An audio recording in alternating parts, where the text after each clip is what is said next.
Welcome to Alaska Weather, a production of Alaska Public Media and the National Weather Service, Alaska Region. Produced and broadcast daily from the studios of KAKM, Alaska Weather provides complete forecasts, public, marine, and aviation for all of Alaska. Alaska Weather is made possible by the following sponsors. Cook Inlet Tug and Barge is a marine transportation company specializing in harbor services with a primary marketing focus on the Port of Anchorage, providing their customers with quality-based service specifically tailored to their needs.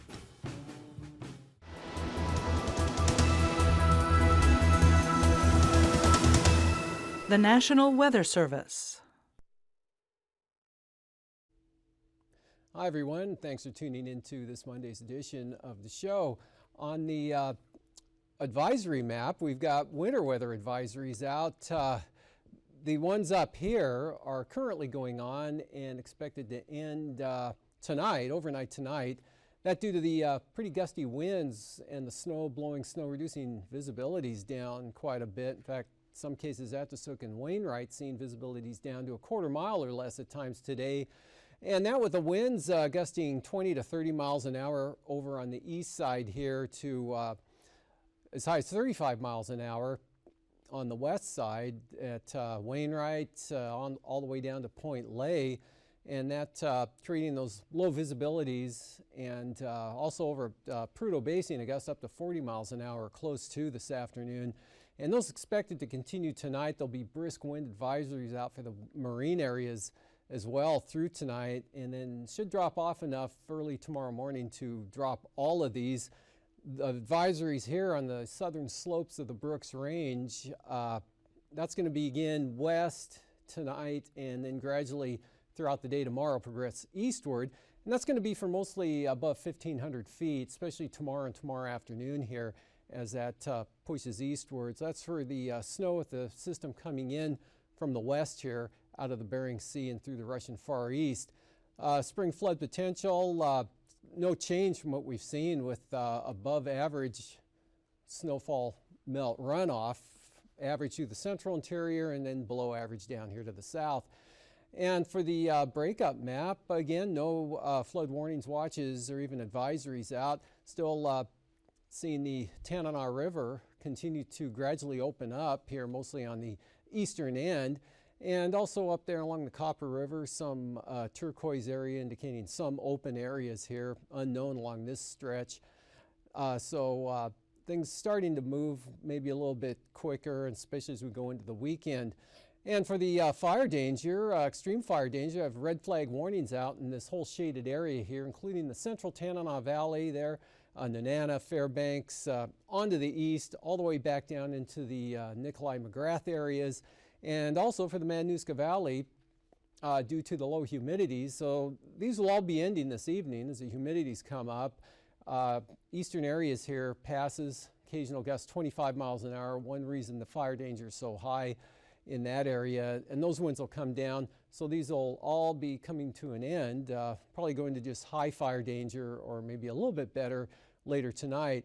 And for the satellite, yesterday we had this nearly stationary band, frontal boundary here up along the North Gulf Coast, pushed into the southeast coast, making it a little rainier and cloudier than it was on Saturday. This coming around back into Kodiak, but the rainfall had already begun to really drop off there across Kodiak Island, some lingering light rain showers. And of course, all the sunshine over the interior, which we pretty much saw a repeat of today.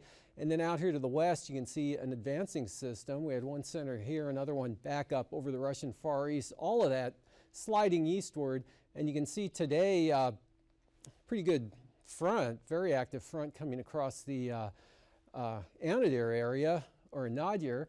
And that brought near blizzard conditions there with gusts 40 to 50 miles an hour, snow, heavy snow. So this front has a pretty good kick to it as it comes eastward, and the wind's already picking up here for St. Lawrence Island out of the south. Warm front here right across, we're just to the west of the Pribilofs heading eastward, actually the back edge of the front right through here, and that extending down, but bringing some warm front type weather into the Pribilofs today.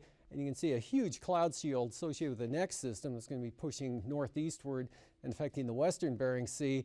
Otherwise, just some variable cloudiness. We still have this zone of showers. It's not really a frontal boundary anymore, just kind of a leftover moisture from the circulation down here and the bands of showers becoming parallel with the wind, so they're all tracking along and just off the coast. There was some rain in Cordova today going on, especially this afternoon, and some of that back into the northern panhandle. Then the next batch of moisture coming up here, rain spreading into the southern areas during the day today. Not so much today. Annette only had about 0.05 of an inch of rain in the last 24 hours, ending at 4 o'clock this afternoon. About the same over at Sitka, 0.05 of an inch, and Juneau a little bit, but heavier rain will be coming up with this system later tonight and tomorrow. Otherwise, plotting out something like this morning. Again, a lot of clear skies over the interior. There were some clouds around, you can see, and some of those developing into showers along the Chugach Mountains and possibly even the Talkeetnas, as well as possibly the Wrangell Mountains, and also possibly some showers here developing along the Alaska Range. They'll be drifting westward, but quickly dissipating, especially as the evening wears on. Areas of low clouds and fog right out along the eastern Bering Sea, northward into the Kivalina area, where they had a little bit of light snow, IFR and fog there, but that appeared to be pulling out, so they may be VFR at this time, as Kotzebue was, as well as Shishmaref in the clear skies there. And then that band of snow and blowing snow, which is mostly south of Barrow this afternoon. And that will persist, especially with the winds tonight. And then we'll see this frontal system pushes eastward tonight and moves inland. So you'll see the winds, strongest winds will be over the next few hours there for St. Lawrence Island, on up into the Bering Strait, gale force winds.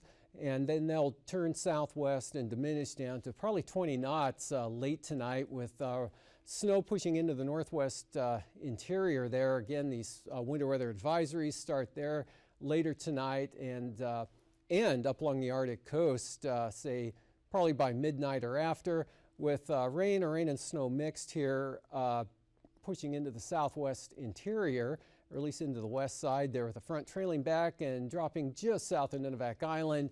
Some moisture with the warm front spreading possibly into the, probably more than likely, the Kuskokwim Mountains there, with the clouds getting up to the Alaska Range. Fair over the eastern interior. There's a next storm bringing some increase in the winds out to the western Aleutians, and this system bringing more rain that we saw streaming northward into the southern panhandle today or late this afternoon. That'll be spreading north and then back to the west as this low tracks around. That could bring some gale force winds possibly to the North Gulf Coast tomorrow in a narrow band there, but the whole system's weakening as it pulls to the west. So if gales do develop, they won't last that long. And that's going to allow this front to stall out over the panhandle. Looks like the heaviest rain will be down over the Queen Charlottes, up into the southern areas, lighter, more intermittent rain to the north, and then that cuts off probably by the time you get to Cordova. And you lose the clouds. Prince William Sound looking really nice here again from Bristol Bay, Kodiak Island, right up in the interior. This front sliding eastward but weakening, and there is a chance of some moisture getting into the Koyukuk Valley and maybe the extreme western parts of the upper Yukon Valley zone there, and on the Arctic coast. Again, the winter weather advisories ending tonight, looking for a lot less wind up there tomorrow, but still a chance of snow and a lot of clouds. Probably some areas of IFR as well, which could extend down to the northern slopes of the Brooks Range, and probably some marginal conditions along this frontal boundary tomorrow as well, with warm front again pushing northward. That next system coming rapidly from south to north and already getting up toward probably by about 3, 4 in the afternoon. I have that warm front passing St. Lawrence Island. A little bit of a break here on the north side of that, and then those gusty winds. Looks like all the rainfall will stay out here to the west. Gale force winds for the central Aleutians with rain and then breaking out to showers back behind.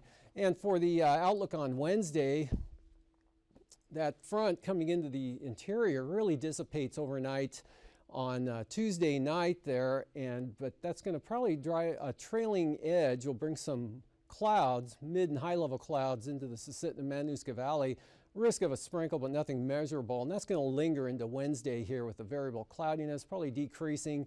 and also in the interior some leftover moisture, mostly in the form of clouds. All the precipitation will be back to the northwest and west, down into the eastern Aleutians, that front edging eastward, but the main push south to north here, strong high pressure building over the Gulf of Alaska, and that's going to kind of keep this area of moisture now, the main low moving inland. This will drop back, but keep it damp over the extreme southern southeast coast, but look for some pretty good sunshine here with north to northwest wind flow at the surface.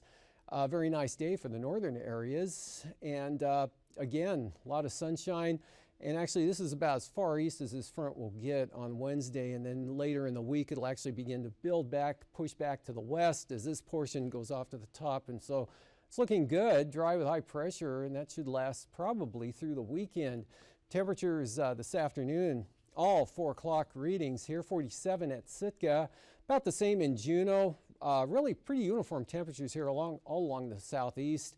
49 Yakutat, mid-40s there for Cordova and Middleton Island, into the mid-50s over south central Alaska, 51 at Homer, 55 up at Talkeetna, 58 at Northway, while Delta and Fairbanks had 57 degrees. Northway was up to 60, and McGrath, 4 o'clock, 58 degrees, but they had a high, state's high of 62 this afternoon, 49 degrees in Tanana, and a kind of cool 34 degrees at Fort Yukon, 25 at Arctic Village, getting some colder air kind of pushing in from the northeast there, and also riding in on those easterly winds, about 10 to 12 degrees, kind of a chilly day up here along the Arctic coast with the wind and the areas of blowing snow, but back into the 30s here, some cases even 42 degrees is in the case of Buckland, 30 degrees Shishmaref, same thing at Nome and Gamble, 40 degrees though at St. Mary's, and a 42 at Unalakleet, upper 50s though in the mid-Yukon and Kuskokwim River Valley locations, and then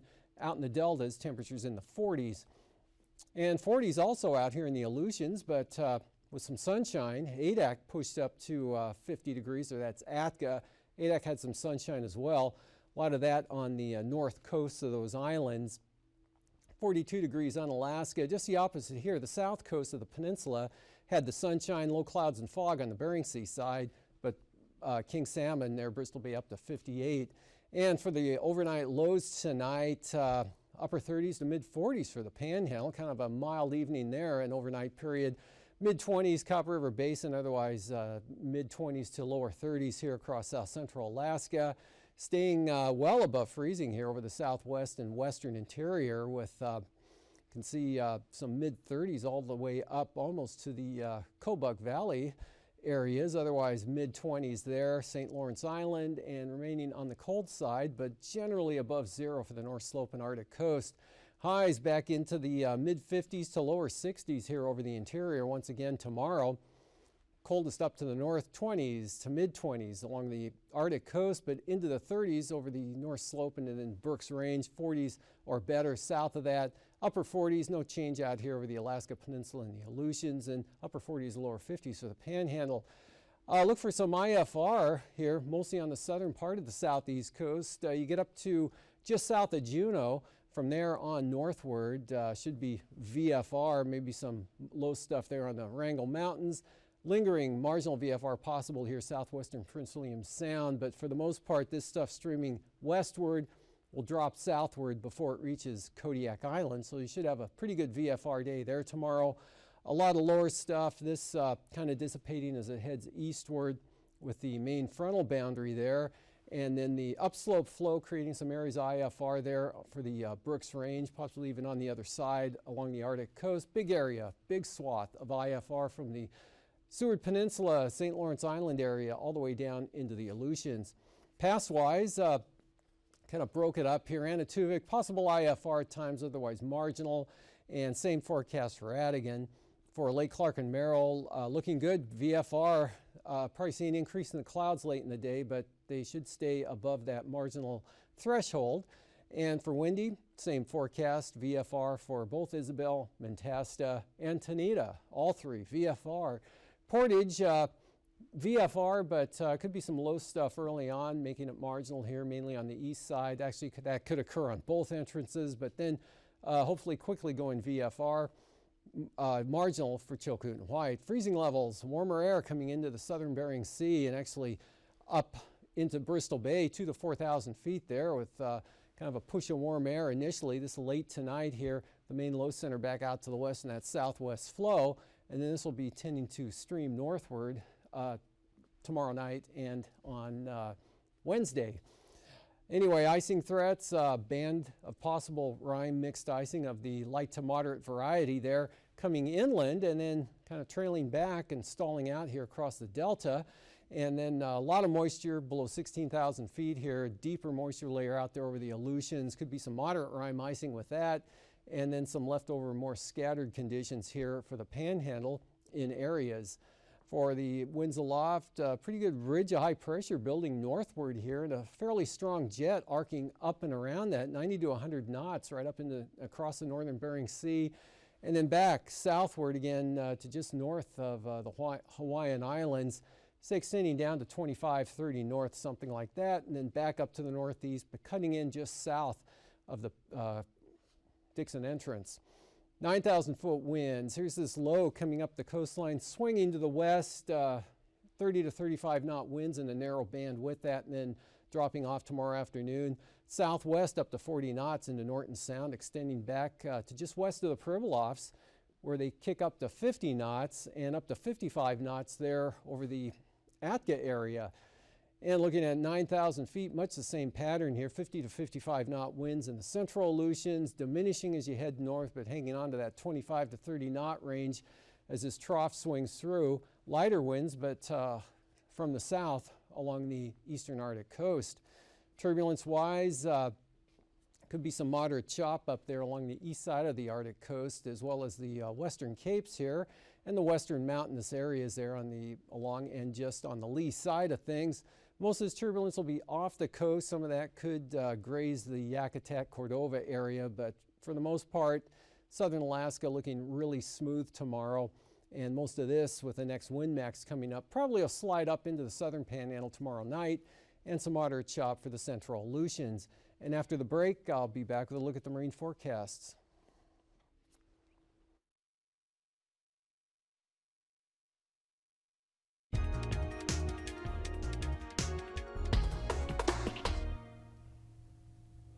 Good evening, everybody. I'm Mary O'Connor, and I'm filling in for Harry Keeling.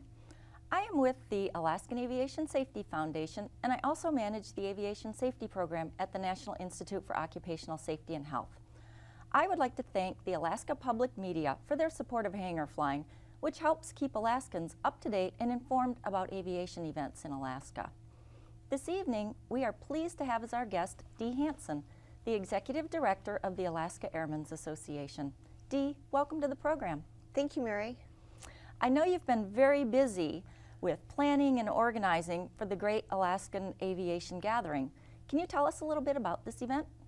This is year 17 that's happening, and thanks to FedEx and UPS, we are able once again to put on the Aviation Trade Show Extravaganza for Alaskans, bringing to Alaska the latest in aviation technology and a safety conference along with that. Great. Can you tell us about the safety conference and some of the speakers that you'll be hosting? Well, this year we kind of started with a theme. Last year we did the 100th anniversary of a flight in Alaska. This year we are focusing on search and rescue and survival. So our conference will, we have Brian Horner there with Learn to Return. We also have the Air National Guard RCC unit, Search and Rescue Unit, those people that are alerted when something goes wrong out there. We also have how to survive a plane crash. We also have national speakers that are coming in this year. We have Mark Baker, the new president with AOPA. We have Steve Brown with MBAA. We also have Earl Wayner, who is with the NTSB. So together, the safety conference is focused on that search, survival, safety, what we can do, make our practices safer up here as we go into the summer flying season. That sounds wonderful, a very exciting and interesting program for adults. What about children? Are they welcome at this event too? Oh, this is a family event. It's free admission, so where else can you go for a weekend? Bring your kids. Yes, we do have a youth outreach program We have the Challenger Learning Center that'll be there. Actually, NBAA sponsored our Young Aviators Corner. We'll have hands-on things, interactive things that they can do. We'll have a scavenger hunt again. We also have Jessica Cox coming up. She is a youth motivational speaker. She'll be speaking at 2 o'clock on Sunday afternoon for any young people that just need that extra boost on, you know, what does it take to get there. I can't think of a better way to encourage young aviators and to draw the little ones into a love of aviation as well. That's wonderful. So you mentioned that it's a free event. Yes, it is. It is free. It's kind of one of the agreements that we have with FedEx, but it's part of our mission statement also to promote general aviation. And as a nonprofit, this is our largest outreach event to the general public, educating the public on general aviation in the state and how aviation plays such an important part. So if you want to learn how to fly, come out to the event. If you have kids that are interested in flying, bring them to the event. It's Saturday and Sunday, Saturday 9 to 5, Sunday 10 to 5. We encourage you to come together. What do you call that? Where people carpool. Carpool, you can park anywhere along Postmark. There is a shuttle that runs the length of Postmark, so be sure to flag them down. We have 230 businesses signed up. We are sold out. We have been sold out for about a month now. We have about 80 aircraft on static display inside and outside the hangar. And what about that one particular aircraft that a lot of people hope to win? Are you having a raffle aircraft this year? Yes, we are. It's a Dan's Aircraft Repair 160 horse Super Cub, Alaskan outfitted mods. Don't wait to buy your ticket. Call the office, and it will be on display, and it'll be given away on Sunday at 4:45. Okay, great. Thank you, Dee. It's been a pleasure having you. We look forward to seeing you at the show, and along with the exciting speakers, the exhibits, and the aircraft. Ladies and gentlemen, on behalf of the Alaskan Aviation Safety Foundation, thanks for watching Hangar Flying. Until next time, fly safely.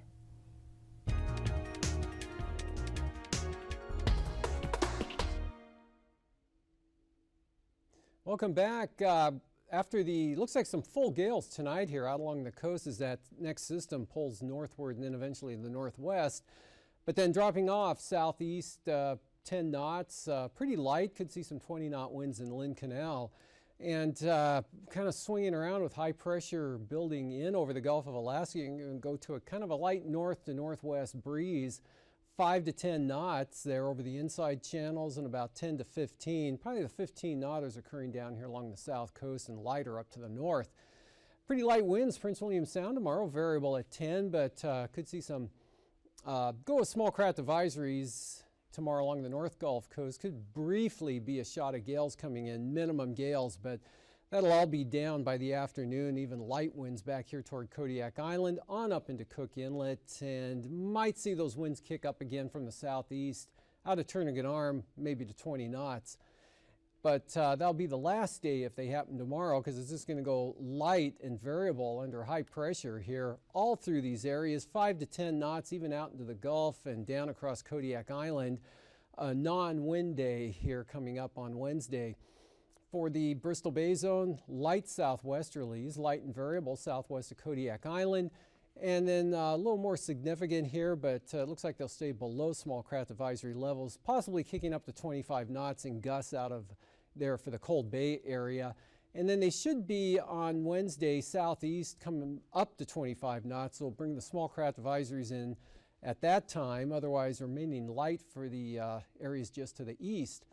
And small craft advisories also tomorrow for the Fox Islands, and then gales as that front begins to edge its way eastward there, and about 30 knots here, but behind the front lighter and more westerly.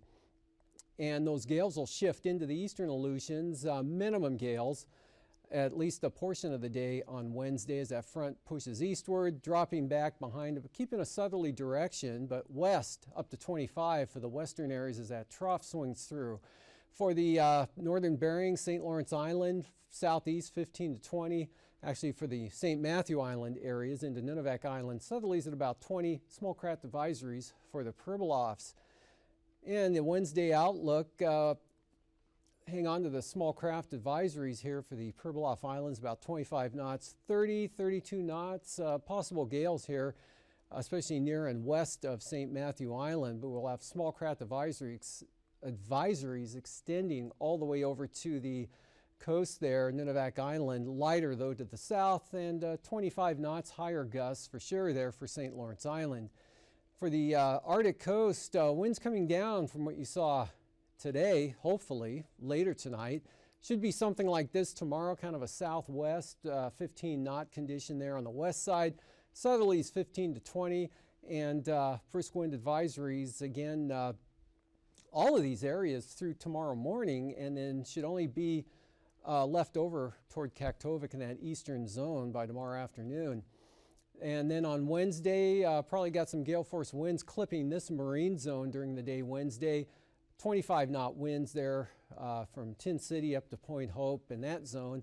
Lighter here over the central and west central coast, becoming more southerly. And then just about a non-wind day will be going on over here on the east side with just 5 to 10 knots variable. For tonight again, I've got this rain producer here for the southeast coast. Again, as that low tracks up, look for full gales here along the south and maybe central coast this evening, and then dropping off markedly there after that as the low pulls into the Gulf of Alaska. This system pushing wind, rain, and snow, causing winter weather advisories to start showing up there over the northwest, and then those will be progressing eastward tomorrow, mostly above the 1,500-foot level there for the Brooks Range, and then areas of snow, but not as windy for the Arctic coast. Here's the next push of warm air and IFR rainfall fog type of weather coming up into the northern Bering Sea, and some rain pushing inland a little ways there. This front edging its way eastward, but strong high pressure over the interior. Have a great evening. We'll see you again tomorrow. These forecasts are to be used for planning purposes only. Call 1-800-WX-BRIEF for a formal pre-flight briefing. Always file a flight plan before you go flying. The U.S. Coast Guard Auxiliary urges you to leave a float plan with a friend or the harbor master before you go boating. Alaska Weather is made possible by the following sponsors.